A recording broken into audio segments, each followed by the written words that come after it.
ವಿಷಾನ ಒಂದು ನಾವೇ ಕೊಡ್ತೀವಿ ಡ್ರಮ್ನ ಕಲ್ಸ್ಬಿಟ್ಟು ಏಕು ಕೊಟ್ಬಿಟ್ಟು ಇಲ್ಲೇ ಎಲ್ಲಾರನ್ನೂ ಮಣ್ಣು ಮಾಡ್ಬಿಟ್ಟು ಅಕ್ವೈರ್ ಮಾಡ್ಕೊಂಡು ಹೋಗಕ್ಕೆ ಹೇಳಿ ಅವ್ರಿಗೆ ಬಂದು.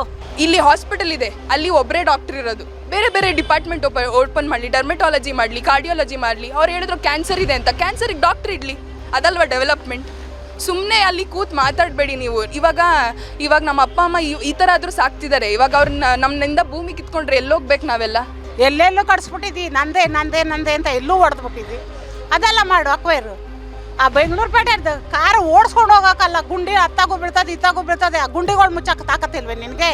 ಡಿ ಕೆ ಶಿವಕುಮಾರ್ ಈ ಯೋಜನೆಯನ್ನು ಆಗಲೇಬೇಕು ಅಂತೇಳಿ ಪಟ್ಟಿಡಿದು ನಿಲ್ತಿದ್ದಾರೆ. ಯಾಕೆ ಪಟ್ಟಿಡಿದು ನಿಂತಿದ್ದಾರೆ ಅಂದರೆ, ಡಿ ಕೆ ಶಿವಕುಮಾರ್ ಅವರು ಉಪಮುಖ್ಯಮಂತ್ರಿಯಾಗಿ ಕಾರ್ಯನಿರ್ವಹಣೆ ಮಾಡೋದಕ್ಕಿಂತ ಬದಲಾಗಿ ಅವರೊಬ್ಬರು ರಿಯಲ್ ಎಸ್ಟೇಟ್ ಉದ್ಯಮದ ಹಿತಾಸಕ್ತಿಯನ್ನು ರಕ್ಷಣೆ ಮಾಡ್ತಕ್ಕಂಥ ಒಬ್ಬ ಉದ್ಯಮಿ ರೀತಿಯಲ್ಲಿ ಇವತ್ತು ವರ್ತನೆ ಮಾಡ್ತಾ ಇದ್ದಾರೆ. ಇದು ಭಾಳ ದೊಡ್ಡ ದುರಂತ. 80% ರೈತರು ಒಪ್ಪಿದ್ದಾರೆ ಅಂತ ಹೇಳ್ತಾ ಇದ್ದಾರೆ. ಅಂದರೆ ರೈತರೇ ಇಲ್ಲ ಅಂತ ಒಂದ್ಸರಿ ಹೇಳಿದ್ರು, ಈಗ 80% ರೈತರೇ ಒಪ್ಪಿದ್ದಾರೆ ಅಂತ ಹೇಳ್ತಾ ಇದ್ದಾರೆ. ಇವೆರಡೂ ಕೂಡ ಸುಳ್ಳು.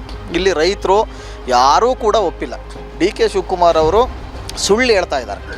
ಯಾವುದೇ ಕಾರಣಕ್ಕೂ 1 ಕುಂಟೆ ಭೂಮಿನ ನಾವು ಬಿಡಲ್ಲ, ಸತ್ರೂ ಬಿಡಲ್ಲ. 80 ಜನ ಅವರು ಕಡೆ ಇದ್ದಿದ್ರೆ ನಾವಿದ್ದೀವೋ ಇಲ್ವೋ ಬಂದಿಲ್ಲ ಹೇಳಿ, ನಾವು ಒಂದು ಕಡೆ ಕೂತ್ಕೊತೀವಿ, ಅವರು ಒಂದು ಕಡೆ ಕುಂಡಿಸ್ಲಿ. ಯಾರು ಎಷ್ಟವ್ರೆ ಅಂತ ಅಲ್ಲಿ ನೋಡ್ಕೊಳ್ಳಿ. ಅವ್ರ ಅಪ್ಪಂದಲ್ವಲ್ಲ ತಗೊಳಕ್ಕೆ, ನಮ್ಮ ಅಪ್ಪಂದು ಆಸ್ತಿ. ಇಲ್ಲಿ ಒಂದು ತಿಂಗಳಿಗೆ 6 ಲಕ್ಷ ಲೀಟ್ರ್ ಹಾಲು ಹೋಯ್ತದಲ್ವ, ಅದೆಲ್ಲಿಂದ ಬರ್ತದೆ ಸರ್? ಅದು ಕಂಪ್ಯೂಟ್ರಲ್ಲಿ ಏನಾರು ಕೂತ್ಕೊಂಡು ಗೊತ್ತಾವ್ರ? ಇಲ್ಲೇನ ಹಸ್ಕೊಳ್ಳೋ ಎಲ್ಲ ಗೊಂಬೆ ಹಸ್ಕೊಳ್ಳೋವ? ಈ ಕಷ್ಟ ಕೊಡಬೇಕಾದ್ರೆ ದೇವ್ರು ಒಳ್ಳೇದು ಮಾಡಲ್ಲ. ಇಲ್ಲಿ ಸುಳ್ಳು ಬೂಟಾಡಿಕೆ ಜಾಸ್ತಿ ಆಗ್ಬಿಟ್ಟದೆ. ನೀವು ಇಡೀ ಕರ್ನಾಟಕ ರೈತರೇನಿದ್ದಾರೆ, ಕರ್ನಾಟಕ ರೈತರನ್ನ ನೀವು ವಿರೋಧ ಕಟ್ಕೊತಾ ಇದ್ದೀರಾ. ಯಾಕೆಂದರೆ 400ಕ್ಕೂ ಹೆಚ್ಚು ದಿವಸಗಳಿಂದ ಇಲ್ಲಿ ಅವರು ಸ್ಟ್ರೈಕ್ ಮಾಡ್ತಾ ಇದ್ದಾರೆ, ಧರಣಿ ಸತ್ಯಾಗ್ರಹ ಮಾಡ್ತಾ ಇದ್ದಾರೆ. ಒಬ್ಬನೇ ಒಬ್ಬ ಜನಪ್ರತಿನಿಧಿ, ಇದೇನು ದುರಾಡಳಿತ? ಹಿಟ್ಲರ್ ದುರಾಡಳಿತನ ಇದು?